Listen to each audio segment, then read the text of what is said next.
पाठ 8 अपनापन। मथुरा के निकट एक गांव में चारपाई पर रामदास जी पड़े हैं। उम्र लगभग 85 वर्ष की हो गई होगी। शरीर अशक्त, उठना बैठना दूभर हो गया है। पड़े पड़े जोर से बड़बड़ा उठे, गजा गजा, तू कहाँ है? आवाज सुनकर उनका बेटा आजाद पास आकर बोला, बापू क्या हुआ, कुछ चाहिए क्या? उसने सहारा देकर पिताजी को बिठाया, पीठ सहलाते हुए बोला, कुछ खाएंगे? रामदास की तंद्रा टूटी। बोले, नहीं रे, गजा की बहुत याद आ रही है। गजा नाम सुनते ही आजाद के स्मृति पटल पर गजानन चाचा और अपने पिता की मित्रता किसी चलचित्र की भांति घूम गई। गजानन चाचा आते ही बोलते, पढ़े मण बगू। रामदास एवं गजानन दोनों गहरे मित्र थे। उनका ड्यूटी पर साथ साथ आना जाना, घूमना फिरना, उठना बैठना, सभी बातें एक एक कर उसे याद आने लगी। बापू ने अनगिनत बार उसके नामकरण की कहानी सुनाई थी। उसका जन्म 15 अगस्त को हुआ था। रामदास बच्चे का नाम अगस्त रखना चाहते थे। गजानन अड़ गए, बोले, त्याचा जन्म आजादी दिनला झाला आहे, म्हणून नाम आजादच पाहिजे।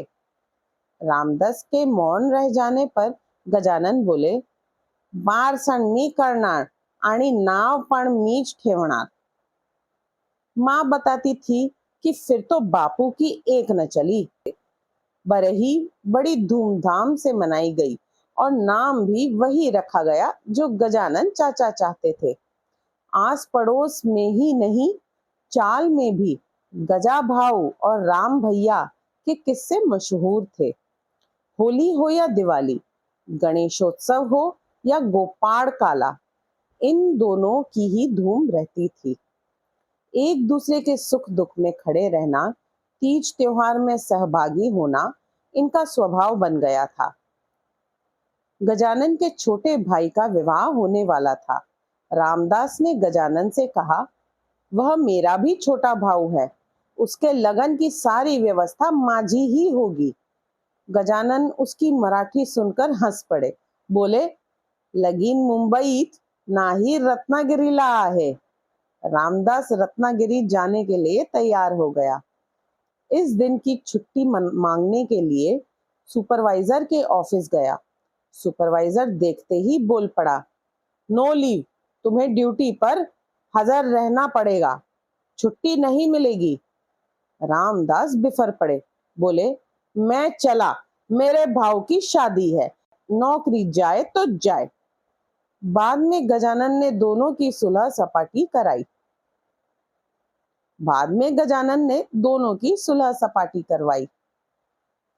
रामदास और गजानन के घर का कोई भी काम ऐसा न था जिसमें दोनों परिवार सम्मिलित न होते थे। एक दूसरे का सहयोग करना, हाथ बटाना, समय को समय में हर ढंग से सहयोग करना उन दोनों के स्वभाव की विशेषता बन गई थी। नौकरी से निवृत्ति के बाद दोनों अपने अपने गांव मथुरा और रत्नागिरी चले गए। धीरे धीरे उनमें संपर्क कम होता गया, लेकिन अपनापन वैसा ही था। रामदास अचानक बहुत बीमार पड़ गए। उन्हें आज गजा भाऊ की बहुत याद आ रही थी।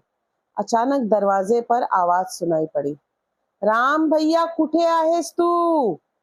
रामदास को अपने कानों पर विश्वास नहीं हुआ। सामने देखता है कि सिर पर साफा बांधे गजानन खड़े हैं। रामदास के शरीर में एकाएक उत्साह आ गया। उठकर वह गजा भाव से लिपट गए। बहुत देर तक दोनों की आंखों से प्रेमाश्रु झरते रहे। गजानन बोले, मथुरा आया था, सोचा यह सुदामा अपने मित्र कृष्ण से मिलता चले। दोनों पुनः एक दूसरे से लिपट गए। रामदास ने गजानन को 1 सप्ताह के लिए अपने घर पर ही रोक लिया। नई पुरानी सुख दुख की बातें चलती रही। बेटे ने दोनों को मथुरा वृंदावन के दर्शन करवाए। अंत में बड़े रूंधे गले से रामदास ने गजानन को अलविदा किया।